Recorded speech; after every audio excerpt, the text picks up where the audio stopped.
you know deep down inside that the world is not the way that it's supposed to be, right? It's not. If you think it is, you and I need to have a conversation if you're okay with the way this world is, right? But it's not, and everybody knows it. It's not the way it is, and everybody knows it. And so, if you're like me, you look at the world and you get really frustrated because you like to fix things. And my wife knows this very much because she'll come to me with a problem and I'll immediately try and talk about what we can do to fix it. She gets angry because she just wants me to listen. She doesn't actually want me to fix the problem. She just wants me to listen. And that's cool. But if you're like me, you want to fix things. You see that things are wrong and you want to fix them. Right?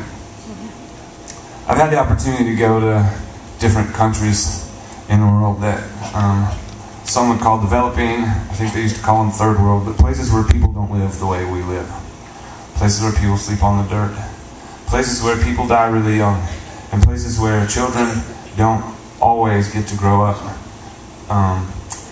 the way we get to grow up. Right? They grow up really young. I remember in Africa, I met lots of kids who didn't have parents, whose father they never knew, because he just rode through town one night, and their mother died of AIDS. I met a lot of kids like that. I walked up, I got to tour this AIDS facility in Uganda, and you go up to the very top level, and there are the babies who have AIDS in the top level, and I walked through, and the babies were the same age as my son, and I had to walk out. You know why I had to walk out? Because no one on earth had to tell me that what I saw wasn't right, because I knew it. Do you know what I mean? We argue over some of the finer points, but I think we know what's right and wrong in some scenarios. C.S. Lewis calls it the moral law, the moral conscience that we're all born with. Right? So I think there's a couple of things that can happen. Reading this other book, the guy talks about two men who wake up. One man wakes up and he looks at the world and he laughs. He finds the world humorous because things that work the way they're supposed to are not humorous. Things that are humorous when things go wrong. You know, if things work perfectly, they're not funny. It's when they don't work that they're humorous. So he laughs at the world. The same man wakes up and he looks at the world and he weeps because the world doesn't work, and he sees all the pain and all the agony that exists in the world. And it's easy to be one of those two people. It's easy to be the cynical man who laughs at the world and just says, okay, that's the way it is, and I have nothing to do with it, I'm going to get mine. And the other guy wakes up and he weeps and he becomes depressed because he's constantly focused on, and he's in constant knowledge of how terrible the world is and how little he can do. Right?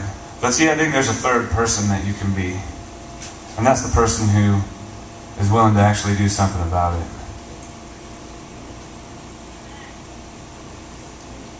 You know, you can laugh, you can become cold, and you can walk away. Right? Or you can weep and bemoan the state of the world. Or you can do something about it. As part of this tour, we're digging a well in Tanzania. Because for $18,000 we can build a filtration system that will supply water to over 30,000 people. In Tanzania, children often die of things like diarrhea. Things that we laugh at and think are ridiculous here are deadly in other places. Right? 80% of the disease in the world is caused by drinking bad water. 4,500 kids a day die from water-related diseases. I don't think anyone has to sit here and tell you that that isn't right. I think you know that that's not right. So, what we're doing is we decided we're going to do something about it. It's the sad and hopeful thing about the whole scenario is that it is incredibly easy to help these people. Right? It's incredibly easy to help. It's sad because how easy it is and how we don't do it. And it's hopeful because it means we can do it. And I'm going to say one thing. I don't want you... I'm going to ask for your money, okay? I'm getting ready to ask. I haven't figured that out yet. I'm going to ask for your money. But I don't want you to give because you feel guilty. I'm not going to lie, I'll take your guilty money if it'll save somebody's life. Right? But I want you to give because you feel empowered. Because you have within your grasp the ability to do something for someone else. The ability to keep somebody alive, to keep someone's child from dying. You have the ability, even the young ones in here, you have the ability to help. $18,000 seems like a lot of money, but $18,000 to help, to give water to 30,000 people is less than $1 a person. You can give $1. Who knows how many people won't die because you gave your $1? We spend money on stupid stuff all day. I know, I do too. But I'd like you to consider, giving a little bit of your ridiculous money to someone less fortunate than you who may die if they don't get this water. Are you guys cool with thinking about that? Yep. Alright.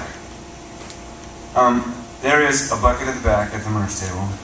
When you leave, put your $1, $5, $10, $1,000 in that bucket. Are you cool with that? Alright.